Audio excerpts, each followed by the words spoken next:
Beraz, usten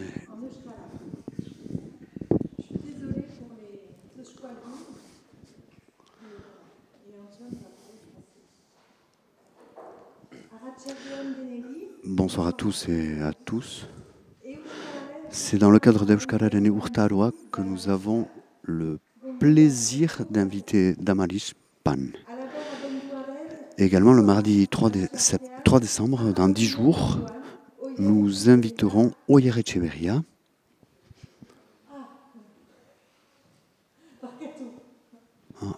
Pardon, oui.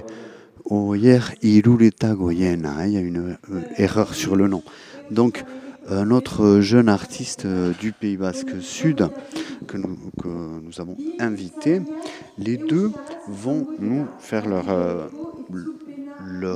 conférence en basque avec traduction simultanée. Merci Antion, à notre traducteur. Avec Antion, vous allez voir, c'est magique. Il vous murmure dans l'oreille et vous comprenez le basque couramment. Organisé par la communauté d'agglomération Pays Basque, Euskaren Urtaroa, la saison de la langue basque est un événement participatif qui rassemble les citoyens autour d'initiatives locales et collectives en Euskara. L'école est très heureuse d'y participer. Pour commencer, je souhaite remercier vivement Waina Aspeitia de la communauté d'agglomération et aussi à Peyo Aguirre qui s'occupe des relations avec le Pays Basque Sud pour notre projet d'établissement. Au-delà du contexte d'Euskararen Urtaroa, de la saison de la langue basque, donc nous tenions à ce que cette conférence se fasse en basque, en Euskara. La dynamique transfrontalière est un axe majeur pour l'école. C'est pourquoi aussi nous privilégions nos invitations vers des artistes de la scène artistique du Pays Basque Sud. Je remercie chaleureusement Damaris Pan d'avoir accepté notre invitation. Damaris Pan est l'artiste invité qui va travailler au second semestre avec nos étudiants de seconde année. Et je laisse la parole à Peyo pour la présenter plus précisément. Merci et bonne conférence. Merci, bonsoir à tout le monde d'être venu et merci beaucoup. Moi, je suis Peyo Aguirre et cette année, j'ai conseillé d'inviter Damaris Pan comme artiste, hein, comme l'a dit Christine.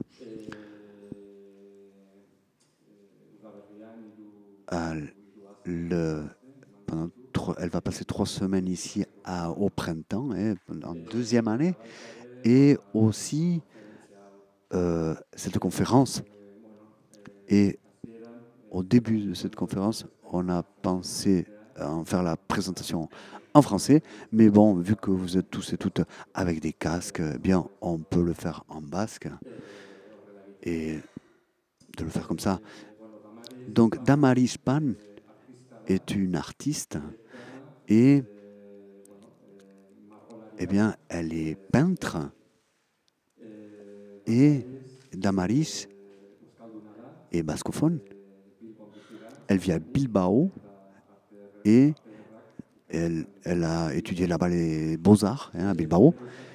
De fait, elle est de Biscaye, de la province de Biscaye, très près de ma ville, d'un village qui est très près de mon village.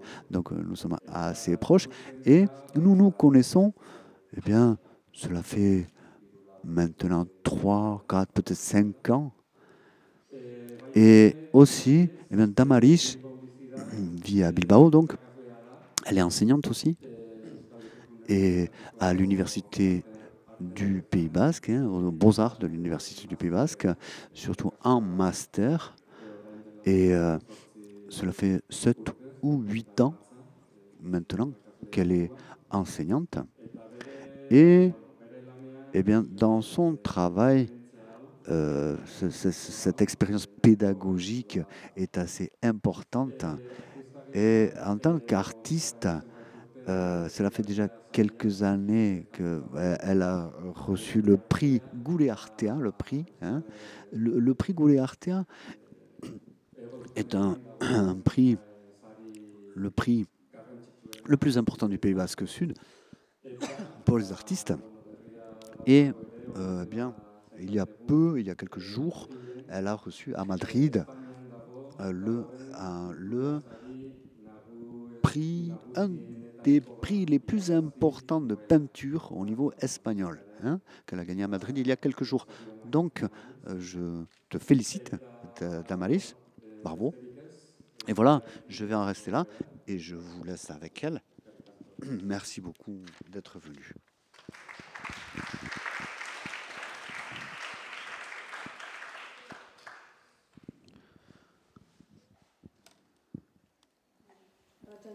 Bonsoir à tout le monde. Bon, tout d'abord, pour commencer, je veux vous remercier de m'avoir invité à parler de mon travail. Et merci à toutes les personnes qui sont ici ce soir. Comme je ne suis pas particulièrement habile dans les situations comme les discours, j'ai tout écrit et je vais continuer en lisant le texte. Et je vous lirai aussi ma propre présentation pour me présenter moi-même. Donc je vous lirai aussi un petit texte. J'espère que ça ne compliquera pas le travail du traducteur. Et merci pour le traducteur pour le travail qu'il va faire. Donc mon nom, on m'a déjà présenté, je m'appelle Damaris Pan. J'ai grandi dans un petit village de Biscaye qui s'appelle Mayabia. Quand je dis petit village, les gens imaginent du vert, des montagnes et des animaux.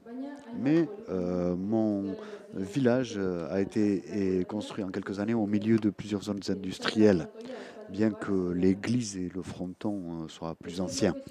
C'était une ligne de blocs de maisons pauvres qui constituait alors la seule rue. C'est le modèle de maison ordinaire qui a été construit à l'époque où beaucoup de gens d'Espagne venaient travailler au Pays Basque. J'ai grandi dans un appartement comme ça. Ça fait 18 ans maintenant que je vis à Bilbao, dans un autre bloc du même genre, mais qui est un peu mieux. Ma carrière artistique s'est jusqu'à présent concentrée sur la pratique de la peinture. Depuis que j'ai obtenu mon diplôme aux Beaux-Arts en 2006, ou depuis que je me suis inscrite aux Beaux-Arts en 2001, ou depuis 1999, quand j'ai commencé le baccalauréat artistique, ou depuis que je faisais les premiers dessins de ma vie. Ce que je sais, c'est qu'au cours des 8 dernières années, ma pratique artistique s'est considérablement intensifiée depuis que j'enseigne la peinture à l'Université du Pays Basque. Ces deux domaines, la pratique artistique et l'enseignement, se sont nourris mutuellement et l'un m'a fait approfondir l'autre. Comme ça, la négociation entre ces deux espaces a été fondamentale pour ce que je fais et ce que je suis en ce moment. Parce que chaque domaine pose des problèmes très différents. L'atelier est pour moi un espace solitaire. Mais même si je suis consciente que rien n'est fait en solitude, nous le faisons toujours avec une autre personne ou pour une autre personne, même si cette autre personne est imaginaire. Ces mots ont été écrits par Judith Butler sur la construction du genre. Mais ils me servent à penser à l'art. Butler disait aussi que les termes qui forment le genre lui-même sont dès le départ en dehors de soi-même, au-delà de soi-même, dans une société qui n'a pas d'auteur unique et qui conteste radicalement la notion même d'auteur. Moi, normalement, je ne suis pas une femme. Moi, normalement, je ne suis pas professeur. Moi, normalement, je ne parle pas. Je ne fais pas de conférence. Normalement, non. Il me faut un endroit indéterminé pour commencer à parler.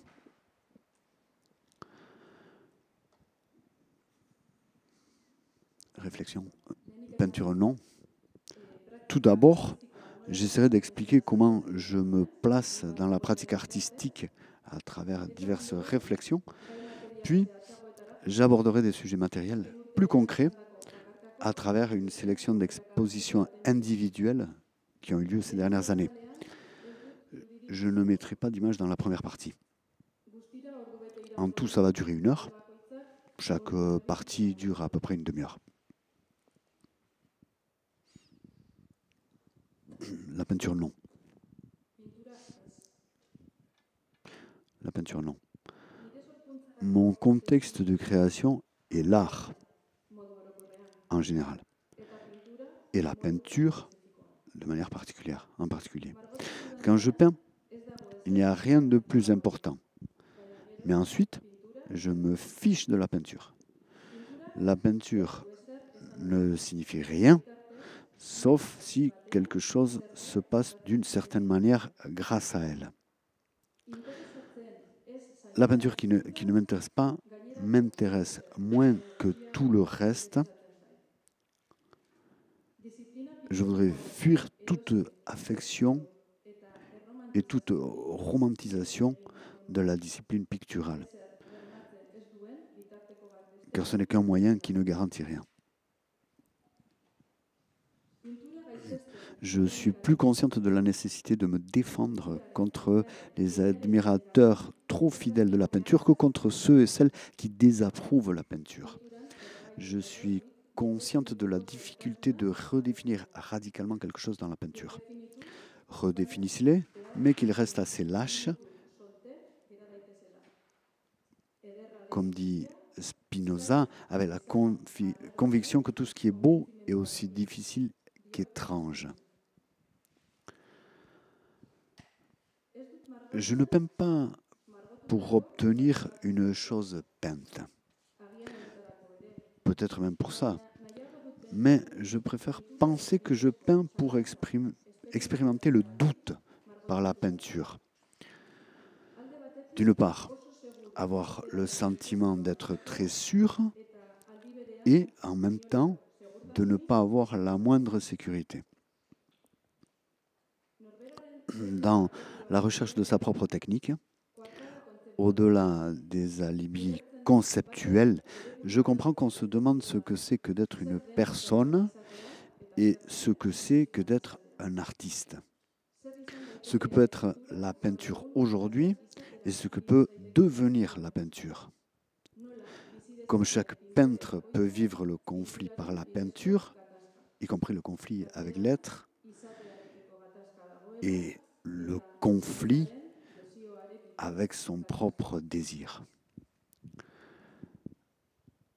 Dans l'effort pour voir, non pas ce que l'on voit par habitude et ce qu'on voit sans voir, mais ce que l'on voit vraiment, l'essence des choses se déforme et certaines choses que l'on croyait connues se décomposent en phénomènes esthétiques, ouvrant de nouvelles possibilités à la pensée et au corps, contre l'inertie générale qu'on souffre dans la vie. Ich hatte gerne. J'aurais aimé. Pardon pour l'allemand du traducteur. Il y a aussi en allemand une façon exacte d'exprimer ce que l'on aurait aimé. Je me demande si dans toutes les langues, on accepte cette forme de quelque chose qui n'est pas arrivé, ou s'il y aura une langue plus pragmatique qui n'envisage pas le choix de ce qui ne se passe pas. Le processus de l'œuvre d'art invalide tous les j'aimerais ou les j'aurais aimé en le remplaçant par ce qui s'est passé. C'est-à-dire par ce qui est présent et rien d'autre.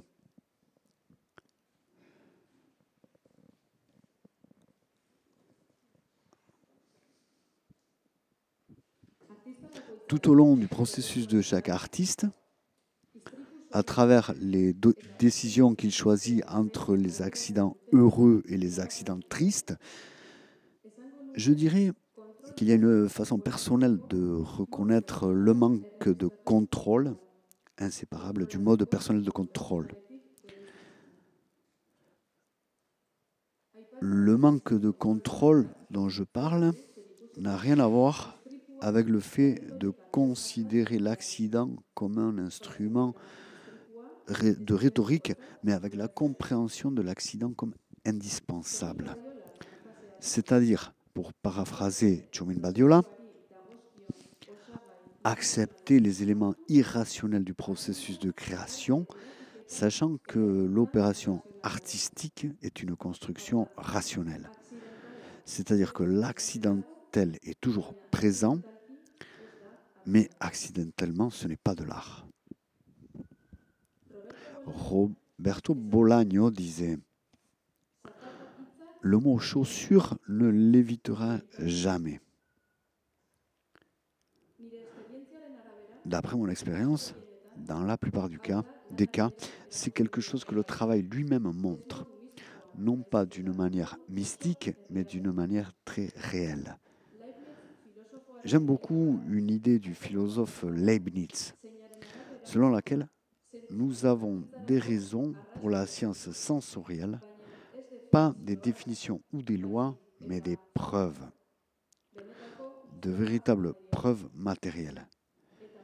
Et c'est dans ces preuves ou exemples que se réalise la science sensorielle, c'est-à-dire le sens que nous construisons par l'art.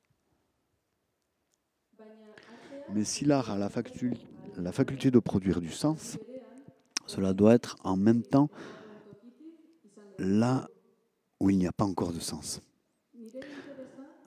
Mon intérêt est dans la découverte de ce qui a du sens, sachant que ce que je ne fais n'a aucun sens, et pourtant, sachant que rien ne peut avoir plus de sens.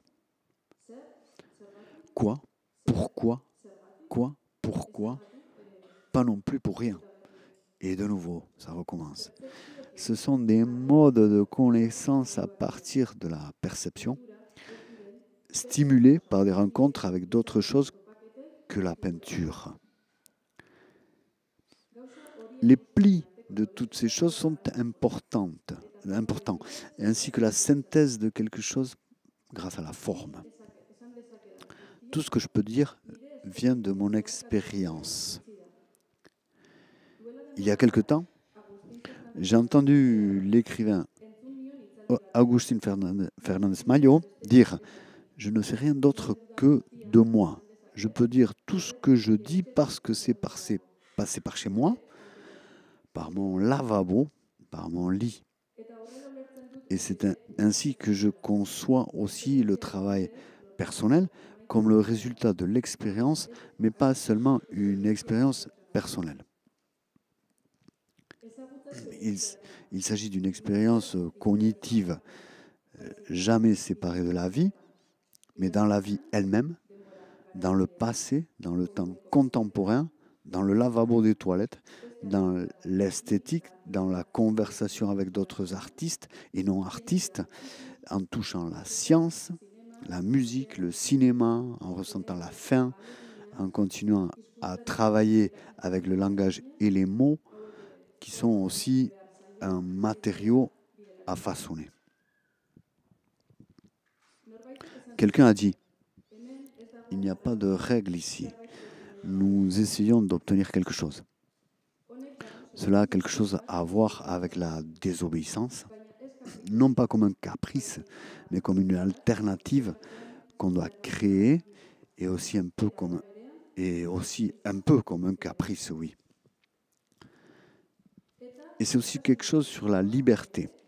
Et vous allez dire, vous allez dire, comment tu ne fais que peindre?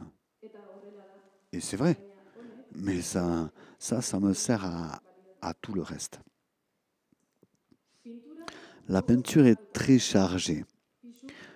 Toute l'histoire de la peinture nous arrive avec trop de poids après toute cette histoire. Et c'est pourquoi je me rends compte du danger qu'il y a dans la peinture de créer des choses comme si elles naissaient déjà vieilles. Mais comment aller vers quelque chose de nouveau dans la peinture? L'idée de nouveauté risque de surestimer l'actualité, comme l'erreur ad novitatem, selon laquelle la chose la plus récente semble toujours meilleure. Mais le nouveau en soi est impossible. Il n'existerait pas, car l'idée du nouveau absolu nierait le temps lui-même. Et au contraire, ce que nous appelons souvent nouveau, ce serait quelque chose d'une efficacité soudaine, mais bientôt condamné à être vieux. La peinture n'est pas vieille, et la peinture n'est pas nouvelle ou neuve. Je dirais que ce qui donne une continuité à la peinture, ce ne sont pas les anciens formats de la peinture, mais quelque chose de vivant qui peut être donné par la peinture. Une vivacité qui s'est maintenue au fil du temps par beaucoup de façons différentes, comme dans l'histoire de la conservation du feu, par exemple. Ainsi, je dirais que ce qui est proposé comme nouveau ne peut jamais venir de quelque chose d'ancien, mais de quelque chose qui restait vivant tout le temps.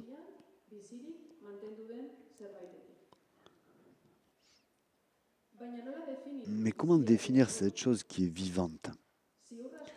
C'est probablement la chose la plus inaccessible ou la plus mystérieuse de la peinture et de l'art. Celle qui a la capacité de se montrer à chaque fois d'une manière différente et singulière. Dans la peinture, ce qui est vivant, cette chose qui est vivante, doit évidemment être donné par la peinture elle-même, par la technique concrète. Ce serait une question de configuration interne complexe qui ne peut jamais être réduite au discours. Ce qui est vivant, cette chose qui est vivante, c'est ce que je veux qu'il arrive. En tant qu'artiste, quand je peins, je veux qu'il se passe quelque chose comme cela ne s'est jamais passé avant. Que ça se produise comme une découverte et pas tellement que je puisse la créer moi quand je veux et comme je veux. Ça veut dire que cette chose qui est vivante ne peut jamais être une formule. Ça ne peut jamais être instrumentalisé. Cette chose qui est vivante naîtrait dans le processus artistique lui-même en tant qu'anomalie technique et personnelle, dans le lien entre la règle et l'exception, entre la certitude et le doute, entre l'individuel et le pré-individuel, entre le format fixe et la forme qui prend forme, entre la jouissance qu'on peut avoir grâce aux matériaux et la résistance de ces mêmes matériaux, qui se manifestent toujours comme un phénomène qui ne se referme jamais sur soi, ou qui ne se referme pas sur soi. Dans la création, nous allons chercher cette chose qui est vivante grâce à la nécessité de continuer à poser des questions sur les choses. Dans mon cas, je fais principalement cette recherche par la peinture, que je comprends comme une pratique expérimentale et bien sûr esthétique.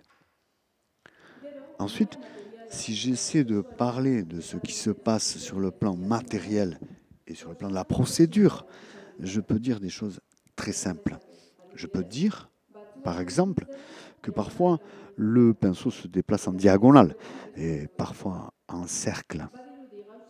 Il semble que les choses bougent, bien qu'elles soient toutes immobiles par nature, parce que les coups de pinceau se heurtent les uns aux autres. Ce sont des choses aussi simples que de se rendre compte qu'un vert devient plus vert à côté d'un rouge particulier.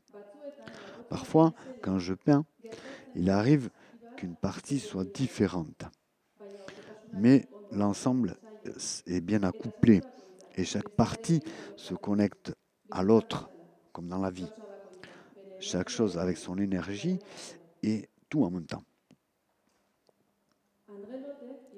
André Lhote a écrit: les lois qui régissent l'organisation des éléments d'un tableau sont immuables parce qu'elles sont liées au mécanisme psychophysiologique de l'individu, mais leur application varie selon l'artiste.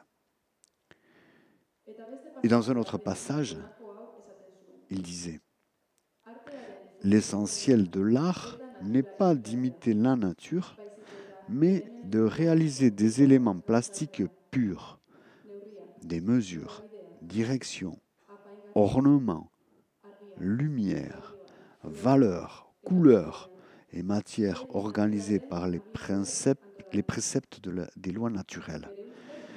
D'après lui, en agissant ainsi, l'artiste, au lieu d'imiter les accidents superficiels de la nature, imitera ses lois.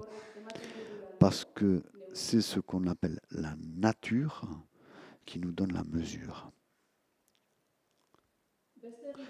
Je vais maintenant lire un bref passage de notre auteur qui me semble digne de mention dans notre cas. C'est celui du poète Ted Hughes, d'un texte intitulé Capturer des animaux. Ici, en ce qui concerne le poème, il dit: le poème est l'assemblage de morceaux vivants secoués par un seul esprit. Les parties vivantes sont les suivantes: mots, images, rythme. Mais c'est l'esprit qui se manifeste quand toutes les parties travaillent ensemble. On ne peut pas savoir ce qui vient en premier, les parties ou l'esprit. Mais si une partie est morte, si un mot ou une image ou un rythme ne prend pas vie en lisant, alors l'esprit sera malade. C'est pourquoi, en tant que poète, il faut s'assurer que toutes ces parties, mots, rythmes et figures, sont vivantes. Sur ce point, les choses se compliquent. Il y a cependant quelques règles pour commencer qui sont assez simples. En termes vivants, on peut entendre exactement ce qu'on nomme claquer ou souffler.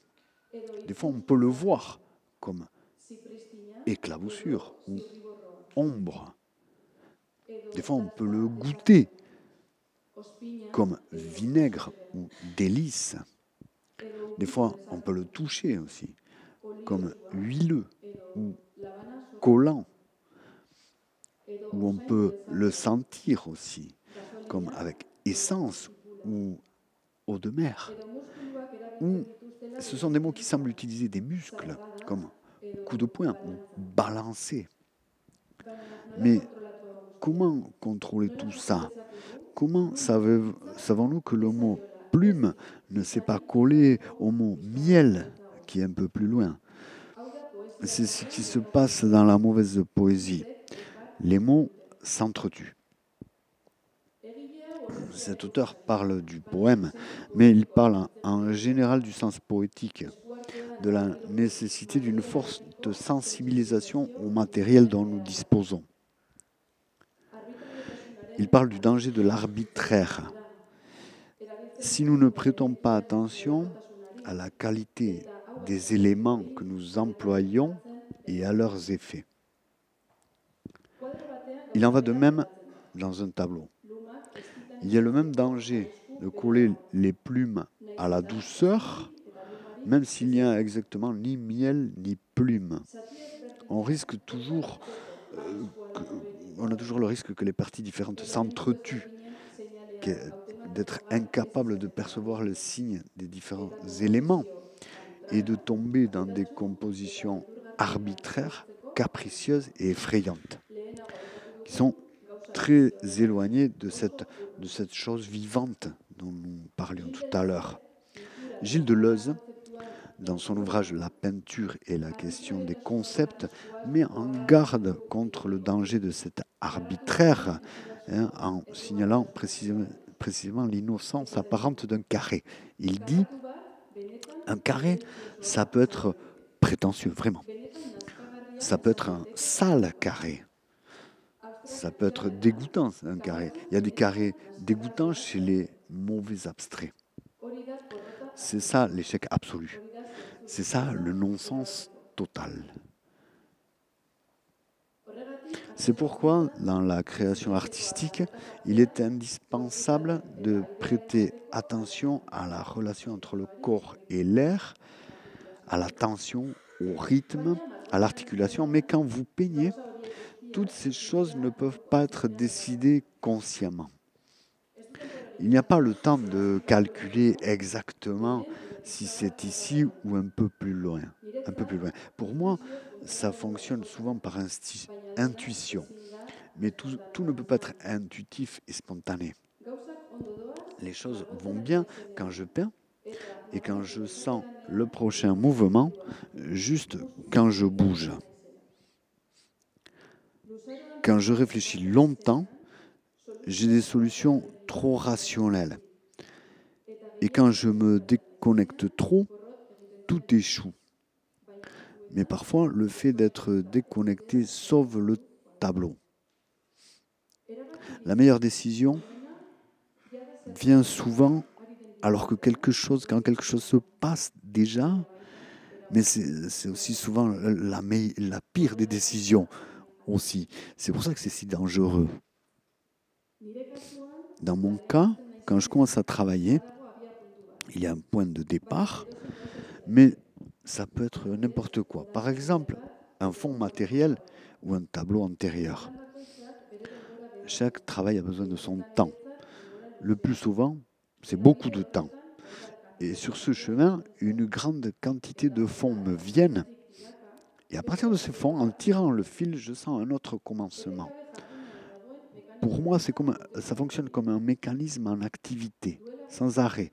Récemment, un ancien élève m'a parlé d'un piège à pigeon ou à palombe. Pigeon. Il semble que ce piège exige d'avoir un pigeon pour attirer un autre pigeon et le capturer. Capturer l'oiseau, le pigeon. Et il m'a semblé que ce système avait beaucoup à voir avec mon processus de travail. J'ai moi là aussi la nécessité d'avoir toujours un pigeon d'avance ou un pigeon au préalable. Dans l'industrie, la traçabilité est la trace ou l'empreinte laissée par un produit tout au long du processus et permet de suivre l'évolution de chaque étape du produit. En changeant de contexte, je m'intéresse à la traçabilité en ce qui concerne l'histoire de l'œuvre d'art. Philippe Guston dit à propos de son travail, vous peignez une chaussure, vous commencez par la semelle et elle devient lune. Alors vous commencez à peindre la lune et elle devient un morceau de pain. Mais tout en admettant les confusions, les changements, les chevauchements, les allées et venues infinies du processus, ce que je désire, moi, c'est que le tableau finisse par fonctionner au premier coup d'œil. Aussi simple que ça puisse paraître, dans mon cas, ce n'est pas facile. Il y a beaucoup de travail d'édition dans chaque tableau. Les couches sont multiples, les strates, parfois presque fossiles. Elles ne sont pas, dans mon cas, une décision appliquée, mais une conséquence du processus. Ce genre de corps de tableau n'est pas un additif, mais quelque chose de structurel. Il est important de savoir quel os, quelle chair, quelle peau a le tableau et comment tout est cousu. À la fin de chaque phase, je crois vraiment que j'ai terminé. Mais le lendemain, ou au bout d'un moment, je sens qu'il manque quelque chose. Je commence à changer en pensant que c'est peu, et soudain apparaît quelque chose de mieux que ce que j'aimais ou quelque chose qui est déjà trop différent. Alors je dois continuer et tout change lentement. En quelques minutes, le tableau que j'avais précédemment a disparu. Ça me fait un peu de peine parce qu'il y avait quelque chose, il avait quelque chose, mais ça ne me dérange pas trop.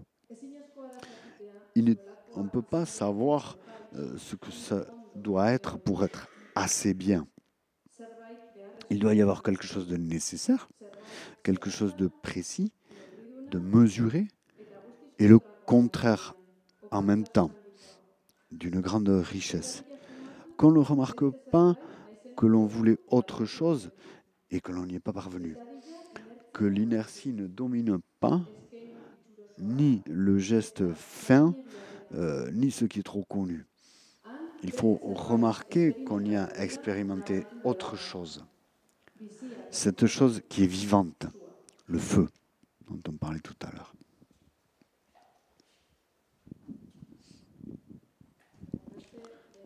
Voilà, c'était pour la première partie. J'espère que vous êtes bien. La deuxième partie, donc là, est un peu plus légère, parce que là, je vais mettre des images.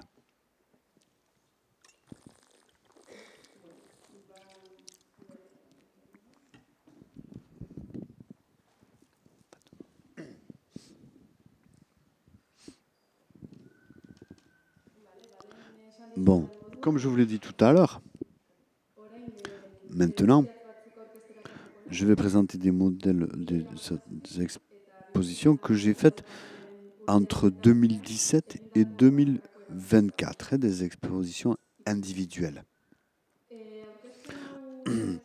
Donc, organiser cette présentation en fonction des expositions me sert aussi à ordonner mon travail, à l'organiser, comme le fait de faire des expositions m'aide également. Je vois les expositions comme des coupures qui se déroulent le long d'un parcours continu, même si dans mon travail, je n'ai pas vraiment identifié de coupure aussi claire. Je ne travaille pas à des projets dont le début est défini, ni à des projets dont les objectifs sont déterminés. Au contraire, tout continue et tout se transforme tout au long de la route. Il n'y a pas non plus de sujet d'une manière claire, même si en apparence, les sujets peuvent parfois être imaginés. Mais en vérité, ce n'est pas le temps. Ce n'est pas le cas. Je dirais que je travaille presque sans arrêt. C'est le travail lui-même qui guide ma démarche, où je rejette certaines possibilités et j'opte pour d'autres, avec beaucoup d'allers-retours qui parfois ne mènent nulle part. Et parfois, oui, elles mènent quelque part. Tout ce que je crée me permet de regrouper certaines choses. Ça arrive toujours après le travail et jamais avant. Le titre des expositions est aussi une des clés qui m'aide à façonner le sens de la proposition. Par le titre, grâce au titre, j'essaie de résumer un ensemble d'idées qui m'intéressent sans que ces idées n'aient l'intention de figurer dans l'œuvre elle-même, ou si elles y sont, elles seraient bien enterrées quelque part. Ces idées qui se cachent dans le titre rendent parfois compte des réflexions du processus de travail et m'aident aussi à éclaircir quelque chose à ce sujet. Pour moi aussi.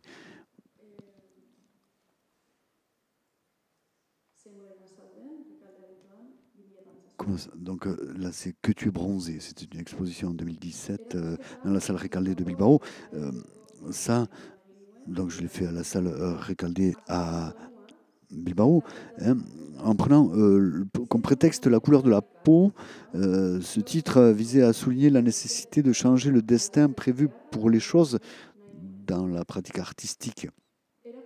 Le texte que j'ai écrit pour l'exposition contenait une conversation sur les changements de couleur de notre peau.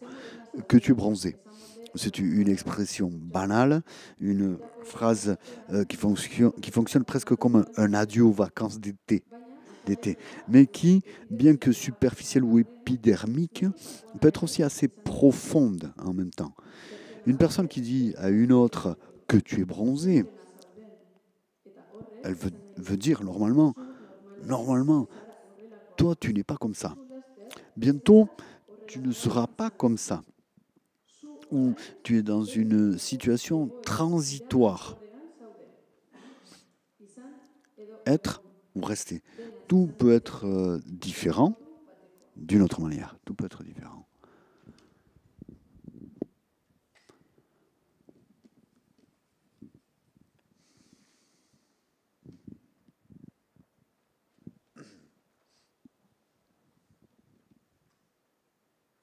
Ça, c'est corne apparente. Adarak Bistara. Donc, corne apparente. L'exposition suivante a eu lieu à la Fondation Bilbao Arte en 2020, après une bourse de résidente. Cette fois encore, le titre est une phrase habituelle qui est tirée dans ce cas-là d'un titre de journal qui disait en espagnol qu'un participant à une émission de télé-réalité avait mis des cornes à sa compagne, qu'elle l'avait trompé. Elle lui avait mis des cornes à sa compagne ou à son compagnon, c'est-à-dire que il l'avait cocufié. Donc, cette idée de la trahison, je voulais l'amener à l'auto-trahison, parce que c'est une méthodologie nécessaire à la création artistique. Je voulais ironiquement parler de la nécessité d'une trahison volontaire de la fiction de sa propre subjectivité. Traduire ce qu'on croit soi-même de soi. Trahir ses propres attentes par rapport à soi. Abattre ce simulacre d'identité. Je voulais aller contre le cliché suivant. Ne te trahis jamais toi-même. Et au contraire, je voulais proposer, trahis-toi autant que tu peux.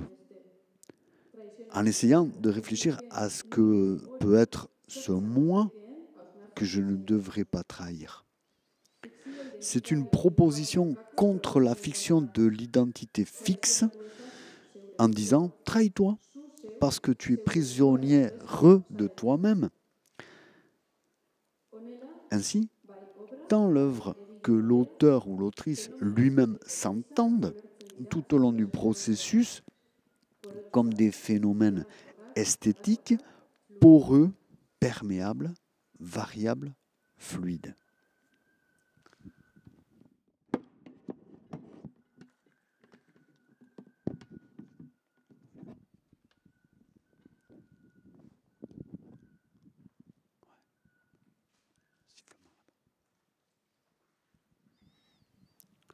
C'est Very Perry.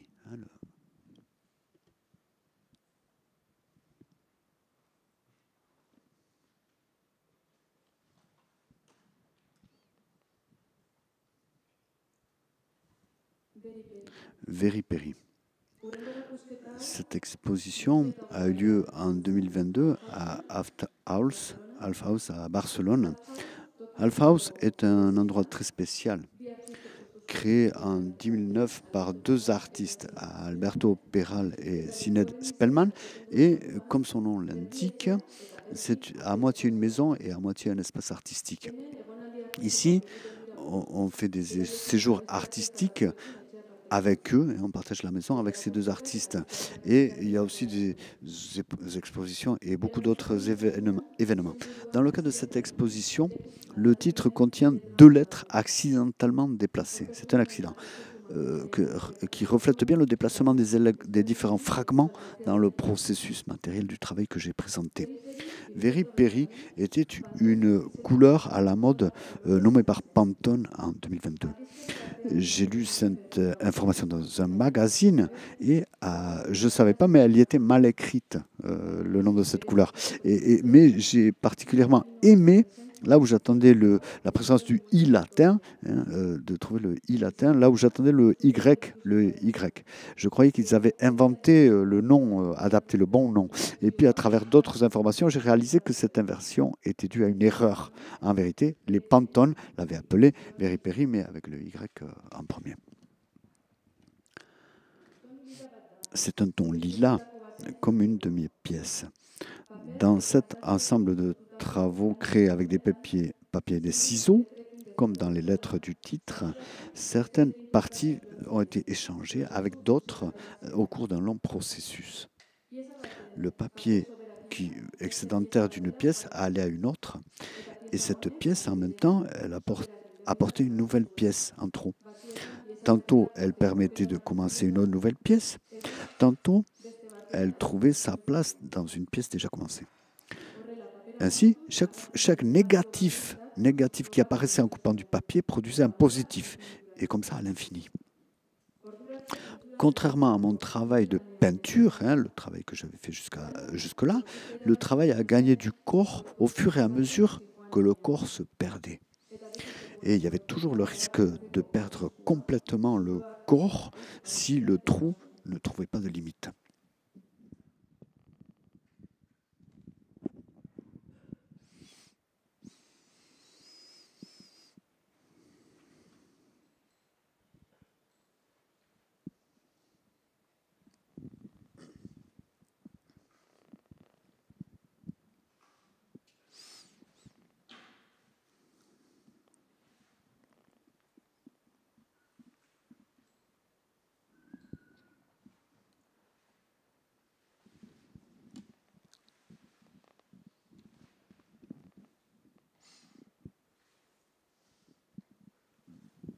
Ça, c'est un marteau sur la tête. Un marteau sur la tête. Donc, un marteau sur la tête. Cette exposition a également eu lieu en 2022 à la galerie Anamas Project de Barcelone. Peut-être que je ne vais pas lire à partir de maintenant. Donc, dans ce qui s'est passé, c'est que, comme d'habitude, c'est moi qui ai donné le titre à l'exposition, mais c'est quelqu'un d'autre qui a écrit le texte pour mon exposition. C'était le commissaire Angel Calvo Ulloa. D'une part, ça m'a rassuré de ne rien avoir à dire dans ce cas, parce que quelqu'un d'autre avait cette responsabilité, mais d'autre part, ça m'étonnait de voir les paroles d'une autre personne à côté de mon travail, parce que je suis habitué à mettre moi-même les mots. J'ai tiré le titre de l'exposition d'un chapitre de la série Berlin Alexanderplatz de Fassbinder, qui disait un coup de marteau sur la tête peut faire mal à l'âme. En évoquant cette phrase de caractère comico-dramatique, je voulais parler d'une part du purement matériel, du marteau, de l'huile, de la peinture à l'huile, du marbre, et d'autre part des effets immatériels du purement matériel, l'âme, ou tout ce qui est symbolique, et ces deux aspects étant la dichotomie constante qui se manifeste dans notre pratique artistique.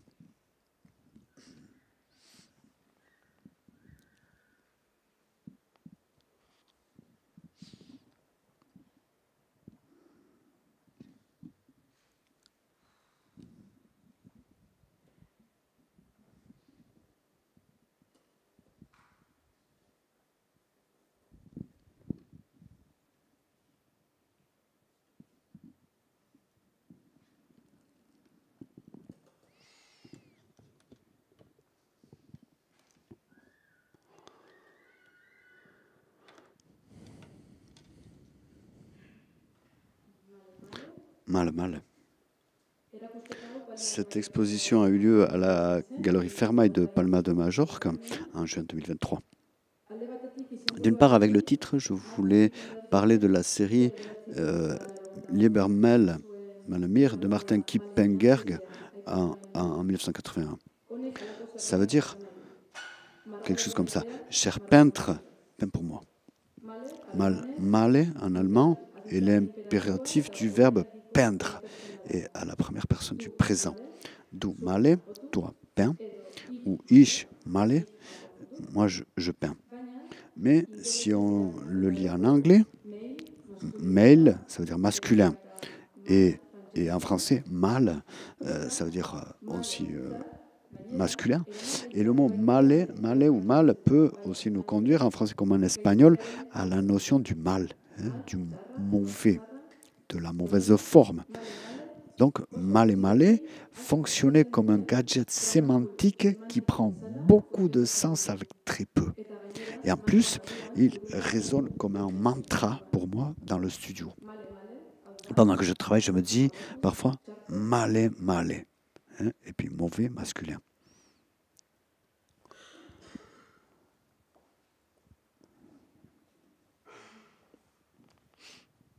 Ou mal masculin. Charto, c'est mal plutôt que mauvais.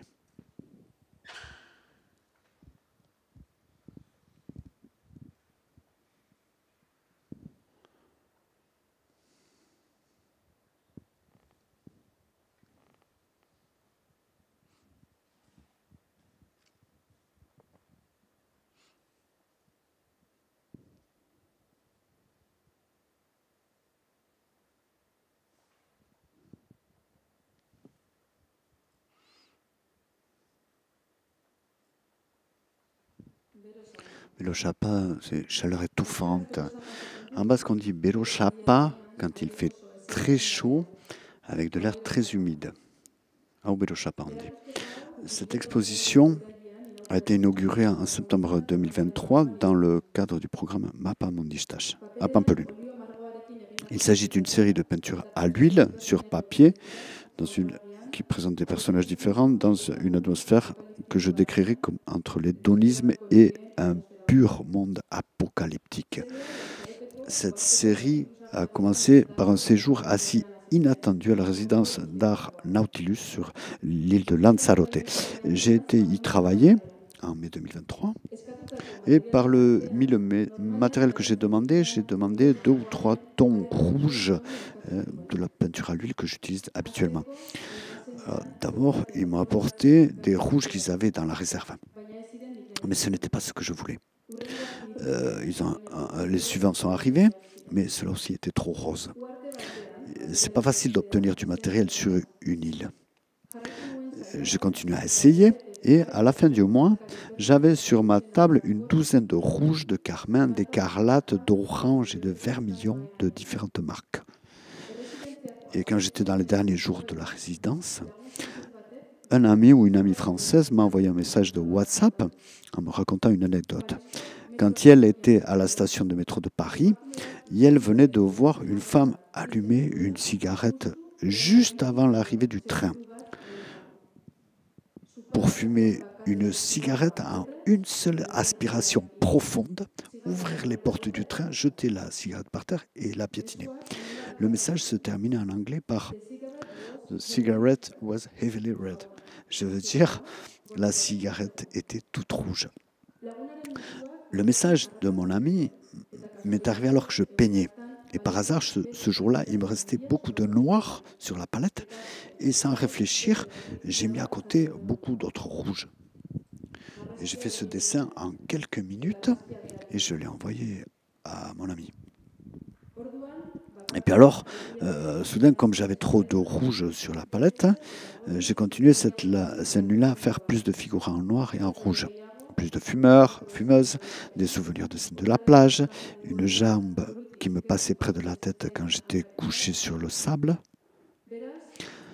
Donc, la circonstance de la résidence, le problème avec les rouges, la volonté d'utiliser les excès de peinture que j'avais sur la palette, la fumeuse inconnue du métro de Paris, le message de mon ami, la plus grande quantité de diluant que j'ai utilisé pour accélérer le processus de séchage de l'huile et d'autres facteurs ont amené le début de ce travail.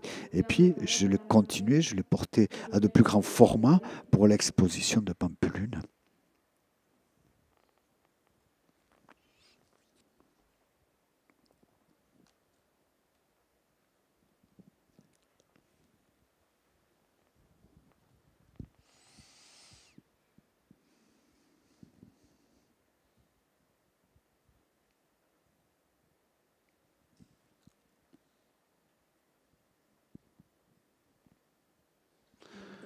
Ça, c'est la dernière exposition, ou Aldilal 5. Cette exposition individuelle a été inaugurée au Musée d'art contemporain de Valladolid il y a un mois, le 19 octobre. Et le directeur du musée, Javier Rantolia, était le commissaire. Elle sera ouverte, cette exposition, donc jusqu'au 9 mars 2025, hein, si vous voulez lui rendre la visiter. Et dans le titre de cette exposition, j'ai tordu et réorganisé le nom de la ville, Valladolid. Valladolid, cette ville est située dans le centre de l'Espagne, près de Madrid. Et j'imagine que le nouveau nom paraîtra à la fois familier et étranger aux habitants de Valladolid. Qui peut être ou que peut être au Aldilal 5 un roi goth, une star de la boxe, un chanteur de reggaeton, personne et rien. En réorganisant les lettres, une certaine étrangeté est apparue dans un élément de la vie quotidienne. Et cette opération liée à de nombreux comportements que l'on trouve dans l'exposition. La reconfiguration du langage montre une méthodologie expérimentale qui se produit également dans la peinture, en voulant renoncer aux conventions relatives à la peinture. Dans cette exposition, ça ne se produit pas seulement au niveau de la peinture, c'est aussi dans l'espace qu'il y a une transformation. L'exposition se situe dans la salle 8 du musée, qui a une dimension de 300 mètres carrés et une hauteur de presque 6 mètres. Dans la première proposition que m'a fait le commissaire de l'exposition, il m'a suggéré d'ajouter un mur à la salle pour avoir plus d'espace pour accrocher les tableaux. D'une part, pour moi, c'était clair que je ne voulais pas mettre de mur supplémentaire qui gênerait la vue. Mais d'autre part, j'étais un petit peu fâché, en fait, que le commissaire eût une attente aussi précise pour mon travail. Il semblait sans doute que je pouvais apporter des tableaux et rien d'autre. J'ai dit non au mur et que je ferais autre chose dans l'espace. Je ne savais pas quoi, mais j'avais envie de faire cette autre chose depuis un moment. Tout d'abord, la dimension et la hauteur de la salle m'ont poussé à chercher un élément vertical qui conduirait l'attention vers le haut. Quelque chose de très vertical. Une verticale totale. Au lieu de penser à des matériaux idéaux pour la verticale, j'ai décidé de commencer à travailler avec ce qui m'entourait. Comme première étape, j'ai enfoncé perpendiculairement une barre de bois dans une palette. Et je suis monté vers la verticalité en ajoutant de plus en plus de barres de bois. Jusqu'où je voulais cette verticale? À combien du plafond? Et tout d'un coup, j'ai commencé à avoir des doutes, à me demander pourquoi je voulais une verticale. Je pensais que ça pouvait être une attitude impositive, peut-être un tempérament totémique, peut-être phallique. J'ai senti sur le moment que cette mince verticale devait grandir horizontalement et j'ai commencé à l'entourer de plâtre et de toile. La couche verticale a continué à grossir, couche par couche, et une fois arrivé à ma hauteur, j'ai décidé de m'arrêter là. Et j'ai coupé toutes les barres de bois à ma hauteur. J'ai cru que je ne voulais plus de verticale géante. Je voulais un autre corps en relation directe avec la taille de mon propre corps. Ces gros cylindres ont pris la forme d'une patte. Et comme je continuais à travailler dans cette direction, certains ont pris une image de jambe, d'autres une image de cul, de fesses, et un autre de kebab. Un jour, un artiste que je connaissais, Jorge Satorre, est venu au studio. Maintenant, je dirais que c'est un ami. Pour moi, ce n'est pas habituel d'amener une autre personne au studio au milieu du processus de travail. Et c'est encore plus difficile, même si je connais peu, de l'inviter uniquement quelqu'un à qui je fais uniquement confiance grâce à son travail, par son travail. La relation que j'ai eue avec lui m'a beaucoup aidé dans ce processus. Pendant que nous parlions de sculpture, il m'a suggéré tout à coup de mettre une jambe sur l'autre verticalement. Et soudain, le désir de la verticale s'est enflammé de nouveau en moi.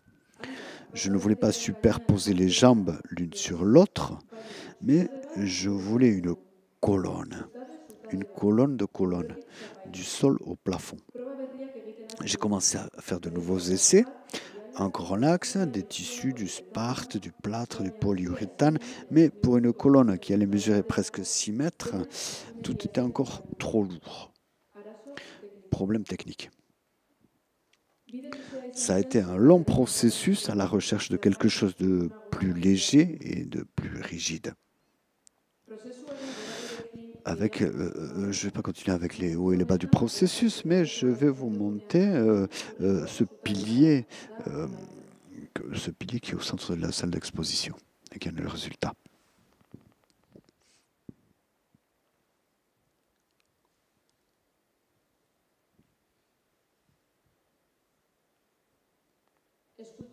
Plus qu'une sculpture, c'est une ressource architecturale, une intervention dans l'espace, une colonne trompe l'œil qui, de loin, ressemble à de la pierre ou du béton, mais en s'approchant, on voit que la surface de la colonne est faite de collages et de dessins à l'infini. Pour les visiteurs habituels du musée, ça a transformé. Il m'a semblé que j'avais transformé le mur que le commissaire m'avait proposé au début en pilier. C'est-à-dire qu'au lieu de faire un mur pour les tableaux, faire une colonne pour des dessins. Je trouve ça sympa, ce tour qu'a pris l'histoire, parce que ça a été une surprise pour moi. Et comme ça a été la surprise la plus récente dans ce processus, chaque fois que je parle de l'exposition, je parle de la colonne, comme maintenant, comme s'il n'y avait rien d'autre. Mais il y a beaucoup d'autres pièces dont le processus a été long et complexe. Mais nous n'allons pas nous arrêter au processus. Et je vais vous montrer les œuvres dans leur état final. Dans l'espace central, il y a 2 pièces carrées plus sculpturales qui sont en relation avec la colonne, qui ressemblent à 2 pianas. Le traducteur ne sait pas ce que c'est. Piano, piano. Bon, ça. Au-dessus, il y a un disque en ciment et au-dessus, un doigt qui sort du milieu du disque. Leur matériel aussi joue avec le trompe-l'œil, car ils semblent d'abord être en plâtre ou en ciment, mais ils ne sont pas faits de ces matériaux. Un autre pied a fini dans le cloître du bâtiment, où il a également été travaillé.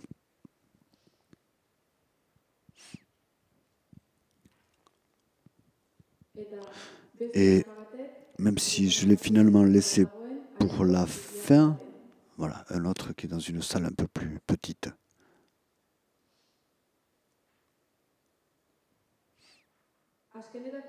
Même si je l'ai laissé pour la fin, c'est la peinture qui domine l'exposition. Les formes douces alternent avec des géométries acérées. Des fois, il y a un visage riant, souriant. Des fois, il y a un coup de poing qui frappe un carré. D'autres fois, c'est un centre du tableau, une sorte de tronc vertical qui peut être le profil d'une jambe ou d'un cul. Des fois, ça ressemble à rien de connu et le regard cherche à travers la matière. Aussi, aussi bien quand on trouve des images faciles à reconnaître dans les tableaux que dans ceux où nous ne pouvons rien reconnaître clairement, je veux que l'attente de la narration reste nulle.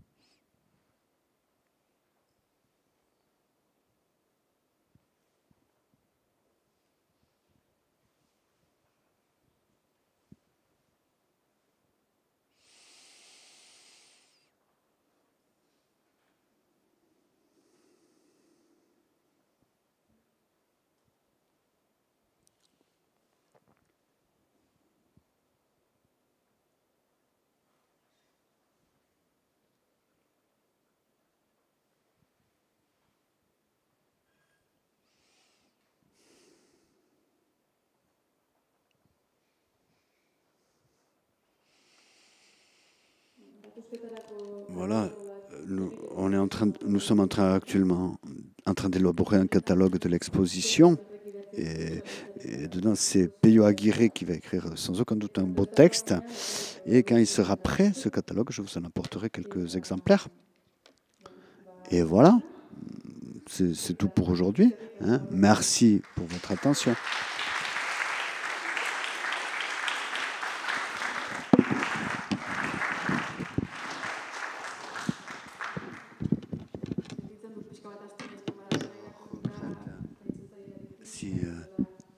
Je sais pas, j'espère que c'est pas trop ennuyeux, hein, ma lecture avec le traducteur, etc. Ah oui, voilà, est-ce qu'il y a des questions? Alors vous pouvez lui poser des questions en français. Hein. Je vais lui traduire, voilà, elle va mettre sa petite oreillette. En français, ma question, hein, oui, pour tout oui, le monde. juste, attendez qu'elle mette sa petite oreillette. D'accord.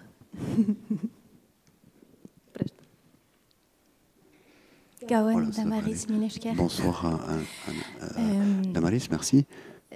J'aurais peut-être deux questions, mais j'en pose déjà une. Après, je laisserai la parole à la salle. Tu as évoqué, entre autres, la fiction de l'identité personnelle, du fait qu'on soit une unité, si j'ai bien suivi hein, ce que tu disais, qu'on soit une unité continue dans notre moi, avec une existence et une définition, une authenticité. Donc tu as parlé de cette fiction. Et dans un rapport de conséquence ou pas à cette fiction de l'identité personnelle, j'aimerais bien te poser la question de ce que tu penses du concept de style, parce qu'on peut l'associer à une sorte d'identité justement subjective ou directement reconnaissable, qui peut être une notion qui te gênerait en même temps quand on voit ton travail pictural. Peut-être pour les volumes c'est différent. Il y a quand même quelque chose qu'on reconnaît au premier coup d'œil, il y a une unité, il y a une affinité ou des ressemblances familiales entre tes différentes peintures. Est-ce que tu parlerais de style à cet endroit-là ou pas du tout ?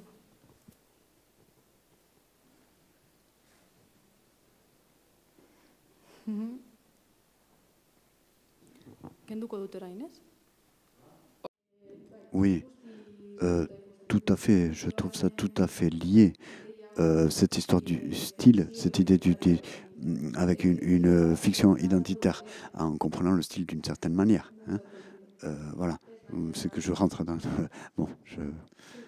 Bon, ce que je veux critiquer avec cela, c'est que le fait d'être sous la dépendance du fait de chercher un style, hein, de chercher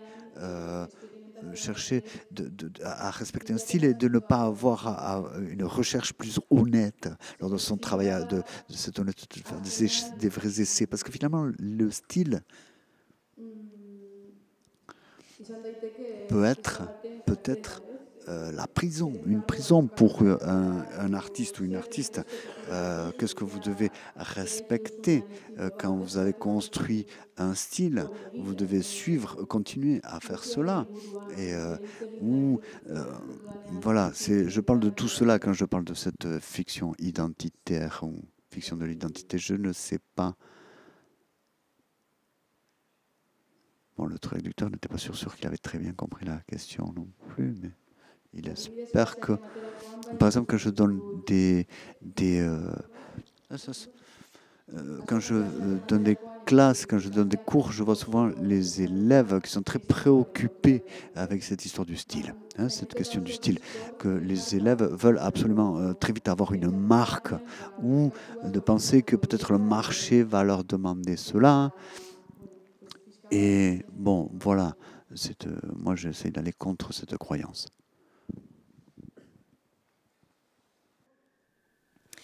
Dans le travail de Jorge Satorre, il y a cette question de l'enquête policière et de comment on peut mener l'enquête à partir d'indices, de traces autour d'un événement qui a pu se passer. Tu me comprends là, voilà. Oui. Et donc, dans ton introduction et les descriptions que tu faisais de ta manière de peindre, qu'est-ce que c'est faire un tableau enfin un tableau. Qu'est-ce que c'est de se mettre à peindre et de faire des choix et d'être dans une situation comme ça qui est toujours un peu compliquée, dangereuse et qui est au bord de la destruction.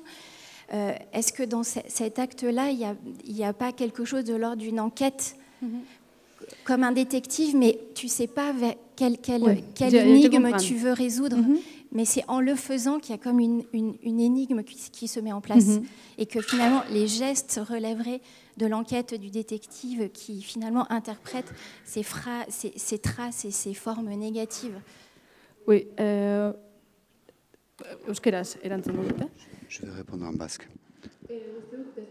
Je crois que la différence est cette recherche de Jorge Satorre, comme le détective recherche une vérité. Et on suppose qu'il y a quelque chose qu'il doit découvrir. Et même si dans le processus, on suit ses traces, ou faire des étapes dangereuses ou risquées, le plus important là-dedans, c'est de ne pas le savoir. De ne pas savoir ce que vous êtes en train de chercher et sur le chemin et qui va en se construisant sur le chemin. Ne pas savoir ce qu'on cherche.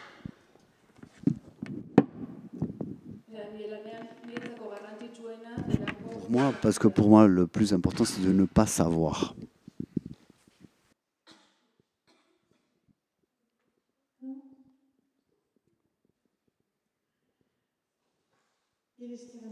Merci beaucoup.